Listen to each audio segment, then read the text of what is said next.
Welcome to the Young Crone's Cafe, where you can get a magic brew full of all sorts of information, both witchy and practical. Grab a cup of coffee and join us. I'm Elizabeth, a wordsmith. And I'm Dave, a modern-day sage. We are going to talk about various witchcraft and life topics from a slightly more mature perspective, at least most of the time. Thanks for joining us. On the Path, which is the name for our personal witchcraft practices, we have spent a great deal of time discussing what we believe and why. These conversations led to the writing of a book full of information about our tradition. We call these beliefs metaphysical kernels of thought because they are the start of much, much bigger ideas. We thought we would share some of these with you. So, today's metaphysical kernel of thought is body, mind, and spirit. While many spiritual practices divide a person into having a body and a soul, we on the Path actually work with three components: body, mind, and spirit. We find that these three life areas or forces need to be in as much balance as possible for effective growth, and that what affects one affects the other two, although not always in the same proportions. Body is the physical container for both the mind and the soul. Because it exists in space and time, it is grounded in existence in the mundane world. This is where we are born, live, and eventually die, and time moves in a linear direction from past to present to future. The mundane is where we experience the changes that we generate through magic and spiritual work. The spirit is the soul of a person or your true self, who we really are, and its roots are in the magical world. The magical world exists outside of space and time, so time can be linear or circular or spiral in and out of itself. The magical is where we create the changes. While as witches and hedgewalkers, we can learn to move back and forth between the worlds effectively and the balance between. We believe it is the mind that is the bridge or interpreter between the two of us. The mind is composed of our thoughts and emotions, which are part of both worlds, often simultaneously. We experience emotions because of our needs and desires, whether they are helpful or harmful to us, and are the source of our will when working magic. Our thoughts are ideas and the start of the process of creation, and also how we form intent. In essence, in the magical world, the mind takes our needs and desires along with our ideas and starts the process of creation. It then takes our intent and will in the mundane to manifest what was started in the magical. It also works taking will and intent in the mundane to manifest new ideas and aspirations in the magical. The concept of balance with these three components is that they can then work in harmony together, creating a cycle of growth and change for the witch and seeker. We become more effective at recognizing our true needs and desires, and better able to focus our will and intent for magical creations. By doing so, our physical body works towards optimal health and our spirit continues to grow. Moving on from our last episode where we discussed the idea of balance and it being an ideal, today we get to talk about what we call our sacred three of body, mind, and spirit. And you'll have to bear with the young crone over here in the corner. I am recovering from pneumonia, so my voice has a tendency to not sound like it usually does even in my own ears. So if you'll bear with us, we'll sit here and talk for a while. Good to see you back on your feet, lady. Very much so. Mostly. Anyway, with a lot of naps, which I am not used to. You know, my mother, when I was 4, used to say, "You don't nap." And my life has not changed since then. However, we kind of divided things into the sacred three. Everything else we do in our practice is pretty much fours when you think about it. We have the 4 physical elements, the 4 directions, and so on and so forth. But this is a 3. So my way of seeing the 4 in that is makes sense. I mean, what we're talking about is a trinity or a triangle. And my thing is like a star up above it, because that universal spark, there's a line from that to my imminent internal spark, which is where my spirit lives. I see here where I, in the physical sense, am, I have body, mind, and spirit. But that fourth is that ray that connects me. Oh, I agree. In that sense, it is. But when you think about more than anything working magic and how the three tie together. Right. I think where we started with this, because when you think about it, your body is definitely rooted in the physical, mundane. I can't make my body suddenly become pure magic. In that sense, it is right.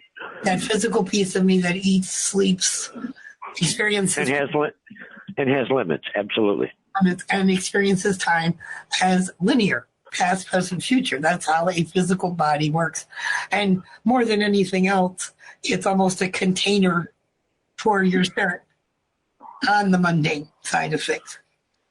Yeah, okay. I was just trying to think. Yeah, my spirit lives in my body any time that I am awake and mundane and in corporal form. Yes. Yeah. And then your mind is kind of the mediator, for want of a better word, between, because your spirit is also made of the magical. It's certainly the magical piece of you. If you're on the magical side of things, we've talked about there's the world of the magical and the world of the mundane. If you're in the world of the magical, your focus for anything else, what allows you to be there and do magic is your spirit. Sure, that's the identity or the aspect of you that is performing the magic. Exactly, and your spirit. It can experience time out of time. It doesn't get stuck in past, present, future. It can see time as circular. It can bend or come back around on itself. It can spiral. It can do backflips.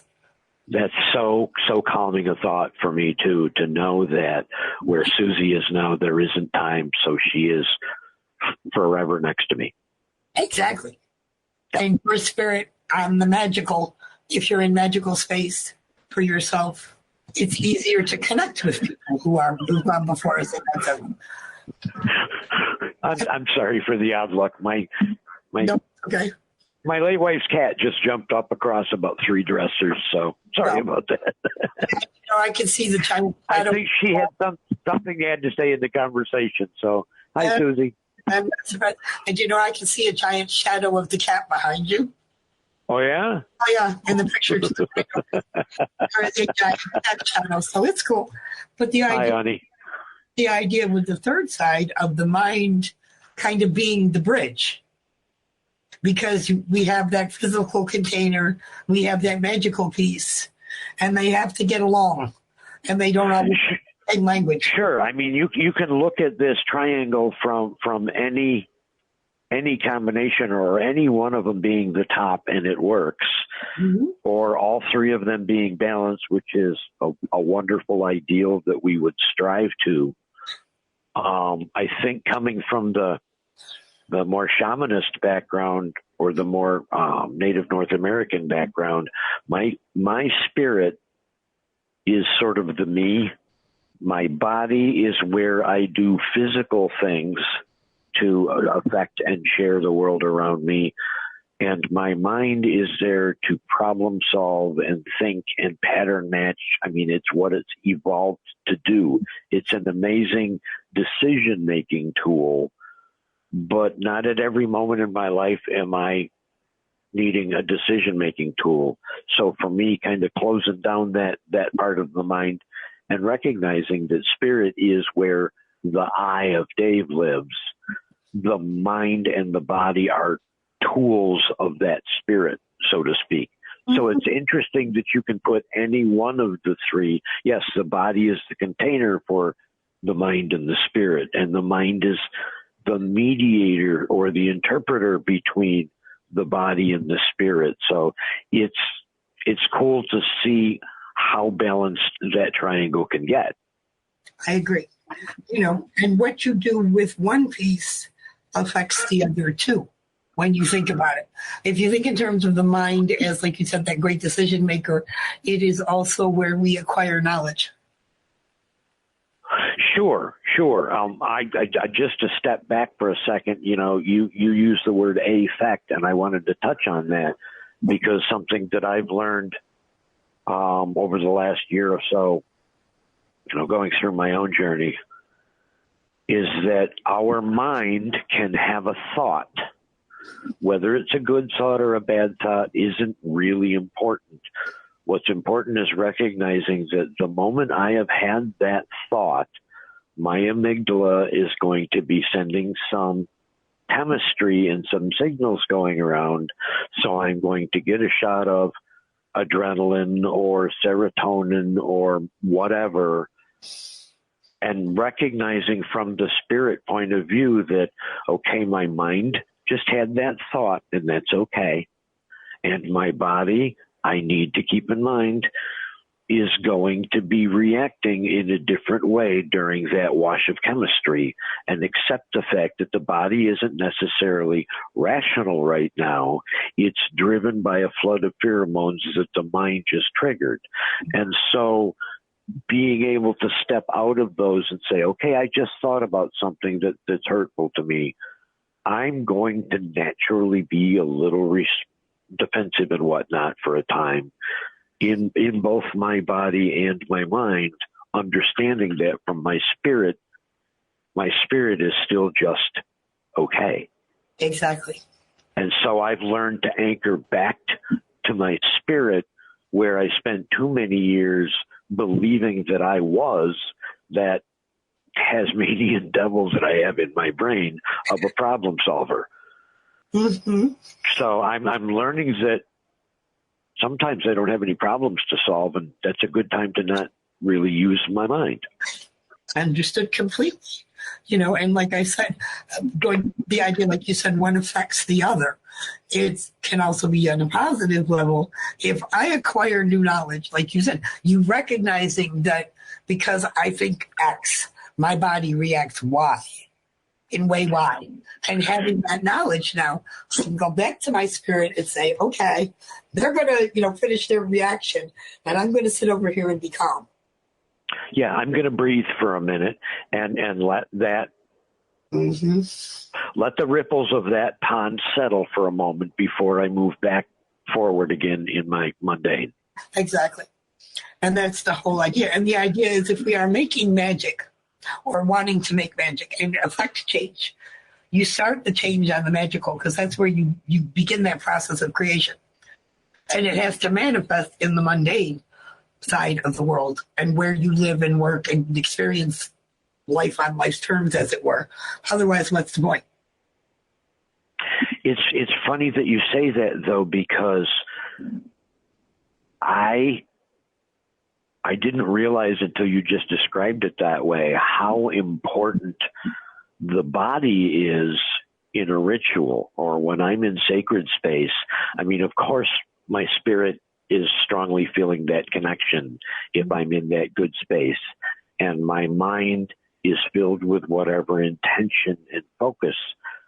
But the smell of the charcoal is doing things to my mind through my body, and the smoke and the incense and the light from the candle and all of these things are triggering senses in my physical body, which are then carried over into my mind.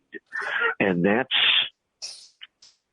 getting into that space is why for a long time I struggled getting out of ritual, because I couldn't get back to the mundane space. I couldn't ground well, and I couldn't reestablish that. Susie used to call it half astral, because I couldn't quite get back to the container aspect of the body, so to speak. No, that makes perfect sense. I mean, I understand half astral. That's why Susie and I are always dressed. At the end of ritual, we have housel. We physically eat and drink something, which is the most basic of human mundane processes. We would talk about ritual and laugh and carry on like idiots, but it's a way of dispersing that excess energy too. It's a neat way to reflect on this, but when you and Susie would be doing ritual downstairs, and I would often be doing my own little ritual, kind of solitary, during the tail end, especially when I timed them together, during the tail end of my own rituals with you two out in the backyard, my stomach would start to growl because I was in ritual space and I'm expecting some of Elizabeth's baked goods when this stuff is over. So like this for today's little ritual that I'm going to be doing later on, I brought a Twinkie. It works. The idea, though, is it's representational of eating something. And Sure. And your body gets used to and conditioned to, and that, again, just reinforces the link between the body and mind. And the spirit. Because if you're over there in magic and you're all caught up in the spiritual side of things, as you put it, and you're creating magic for change, it has to manifest somewhere. Which is why I say it needs to manifest in the mundane where, for want of a better word, we're living our mundane lives. It would be wonderful if we could spend 24/7 in ritual and doing magic and all of that wonderful special parts that are part of the practice. But that's not realistic. We have lives. We have to work. I don't know about you, but I have people to take places. We have to eat. So that if we're affecting change to make our lives better, it is truly our mundane lives that are most affected by any of our magical changes. So the mind also carries that magical, okay, we started this process. The mind carries it with us out of ritual space back to the mundane where it can manifest. Right. And then we can notice it. Exactly. There's your green and purple reference. Yeah.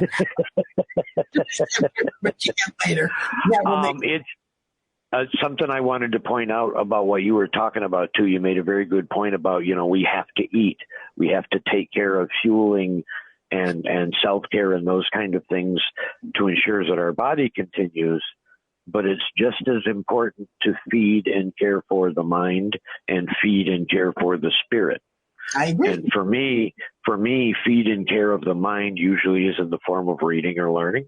And for me, downtime for me for spirit is meditation. And to a certain extent when I'm on a bike. Mm-hmm. I think we all have those little personal spiritual practices that are things that we do regularly that allow us to, as you say, feed the spirit. And I another thing that I just happen to think of is I always, when I sit behind the drum set for a little while down there, I always feel that my spirit is filled while my body is, sweated and worked out. That's always a good feeling after a ride or after a good drum session. Mm-hmm. Well, think about it. Your brain is releasing endorphins. Absolutely. The negative chemistry, the positive chemistry also works. Yep.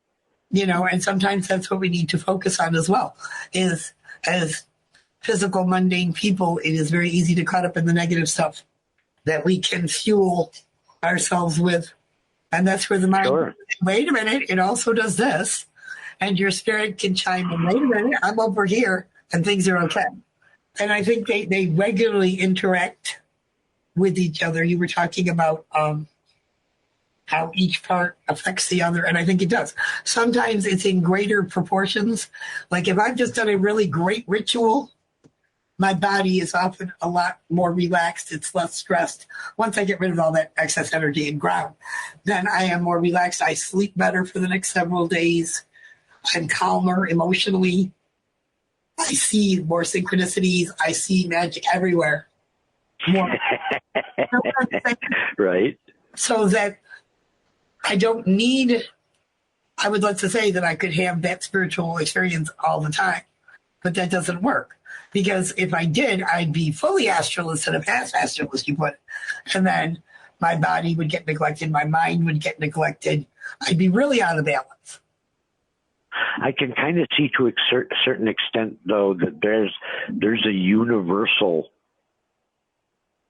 thing there where, using like the Dalai Lama as an example, where an easy way to describe this context for him would be that the entire planet is sacred space to him, and he walks around always in ritual. But I know that there's also a powerful mind component in wanting to wish as many people as you possibly can well. So just kind of an interesting observation about being constantly spirit and only having the body and mind as accessories, and walking around in spirit can happen, but it's very, very profound. Yes, but he also eats, he also sleeps. This is true. He also must take a shower at some point, otherwise people will not want to be near him when he wishes them well. So he does take care of things on the mundane. It's just we don't necessarily see that because we see the spiritual side of him all the time, because when you think about it, that's the side that's the public. Right. So I think all of us, regardless of how sacred we think we are or aren't at any given moment, all three parts of us are equally important, more than anything else. That's true. Yep. And I think that's the big piece, is learning how to combine them and feed each of them so that nobody feels neglected. There's going to be times when you experience, like, I don't know, you find a magical topic and you start learning about it and you read 18 books in 2 months about a particular aspect of magic. So that's where your brain is and that's where all your focus is. And you're not eating as well or paying attention to work because you're buried in these books. And your spirit is just trying to keep up with where your brain is going at the moment. And you have to, rebalance eventually. I think that's why it's been so important for me to have a real daily meditation habit or practice started, because I can't get too far out of the envelope before I give my spirit a chance to just breathe for a few minutes. And, you are a spiritual being having a mundane and physical experience, and get myself back to that place of calmness. It's just been phenomenal how much of a difference it's been able to make, even in little 30-second, mini mantra kind of meditations. Mm-hmm. I've learned how to really quickly see which one of the three is out of whack, if nothing else. And for me, once I've identified who's hungry, then, like you say, get things back into balance. Mm-hmm. And it's never perfect, because balance is such an ideal, like we talked about last time. Well, yeah. We do the best we can. And the big piece, I think, is we learn not to beat ourselves up over it quite so much. Right. I think that's the big feature of it, too, is being aware that, yes, we have these three pieces of us that have lots of needs and desires, and we may pay more attention to one at the moment. It's like, if I'm hungry and I want my dinner, I am not necessarily going to sit down and meditate for the next 10 minutes. I am going to get up and make something to eat. Then I can sit down because I'm not so focused on the fact that my stomach is complaining, and I can enjoy the experience of meditation better. Kind of thing. Right. And like you said, you have to recognize who needs to be fed right now. Right. And sometimes we get it resoundingly wrong, and that's okay too. That's because we're human. At least for now, anyway. But yes, okay, for today we're human. Tomorrow, who knows? Right this minute. But I think that's a good point to stop too when you think about it. Take a few minutes today if you like and contemplate the idea of that triangle and which one is on the top right this minute, and see how it flips throughout your day. That sounds awesome to me. Exactly. So as I like to say, may you have mercy and reverence in all things. Be safe, kind, and be loved. Witchstones are a divination tool we created as part of our practice that deals with what we call concrete stones, specific types and kinds of energy, and conceptual stones, things and ideas about witchcraft, which can be read with either a seen or an unseen meaning.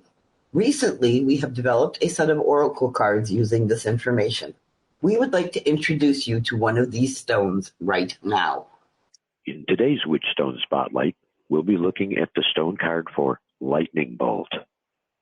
Concept stone cards focus on an aspect of the craft rather than a specific physical energy.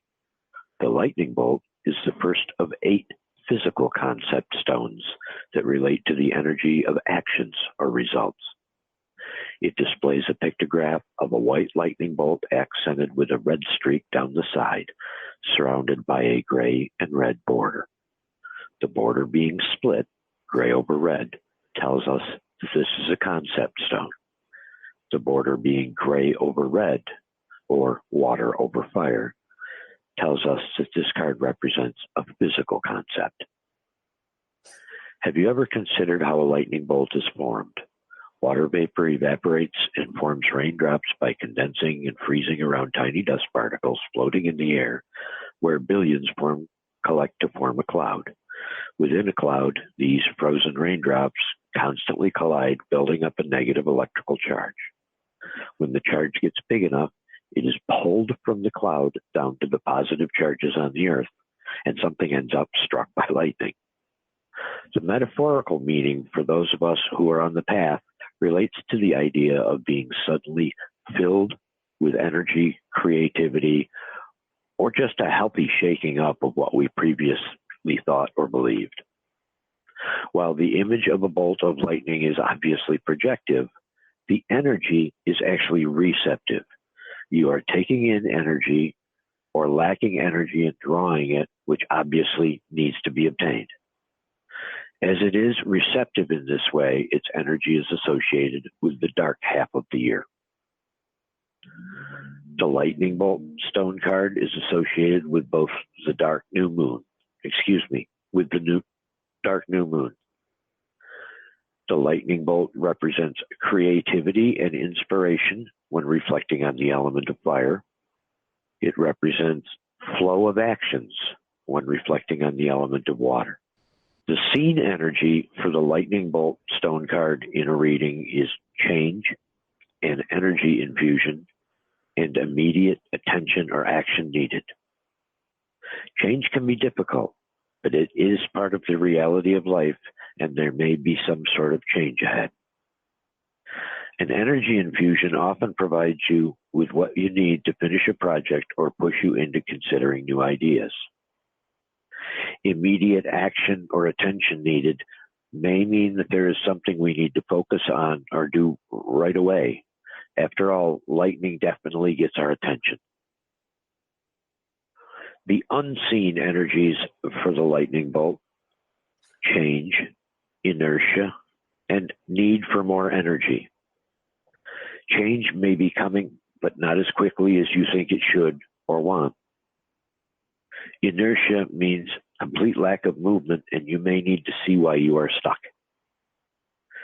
And need for more energy may mean that we need to dig deep to accomplish something, or there may be an area of our life where we need to put some more energy and some extra focus. We have heard from some of our listeners who appreciate what we are talking about in our segments, but are asking for spells or about spells. Can you give me a spell for this or that? I want to be able to fill in the blank here, find love, romance, money, etc. Since you asked, we are adding a small segment to some of our podcasts going forward that we are calling Practical Magic for the Everyday Witch. These are simple spells we use that don't require a lot of ingredients for correspondences, or sometimes no ingredients at all. Because we like to be able to use magic to deal with the practical everyday stuff, this is what we have to share. However, the biggest reminder about spellcraft is that the best spells are the ones you create for yourself, because they are a part of your own magic. Actually, there are 3 important components to any spell. Number 1 is setting your intent. This means that you need to be able to state clearly and precisely what you want your spell to do and how you want it to be done. Number 2 is ingredients. Any physical items you need to cast your spell, such as candles or herbs, or to act as correspondences, which are representations of something physical that you don't have right in front of you or are trying to come up with or manifest.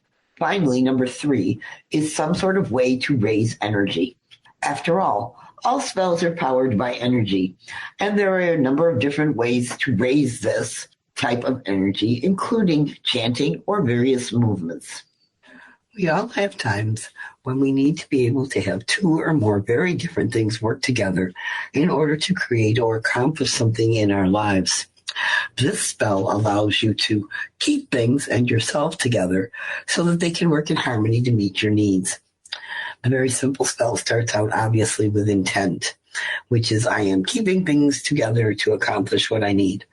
You're only going to need 3 things to make this spell work. Small pieces of paper, something to write with, and a clothespin. And by that we mean that old-fashioned wood one that looks kind of like an alligator clip. You're going to sit and think about the items you need to bring together and come up with a couple of words that just best describe for you each one, and write each of them on separate pieces of paper. For instance, if you're bringing 2 things together, you'd have 2 pieces of paper with a couple of words on each. Now, you're going to pick up your clothespin and pin the papers together while saying the following spell chant 3 times. I am pinning these different things together, creating their very own magical tether. Now just put your clothespin away somewhere safe until your need manifests itself. You can now use that clothespin as well as part of an ingredient or a correspondence for a larger spell where you're going to bring the things together. Now this is important as well. After your spell is manifested, unpin the items while saying, things are done and I release thee, as I will, so mote it be. The idea here is that you also want to get rid of the connection, the magical connection when you're done. You don't need to keep it going forever. And now dispose of the papers as you see fit.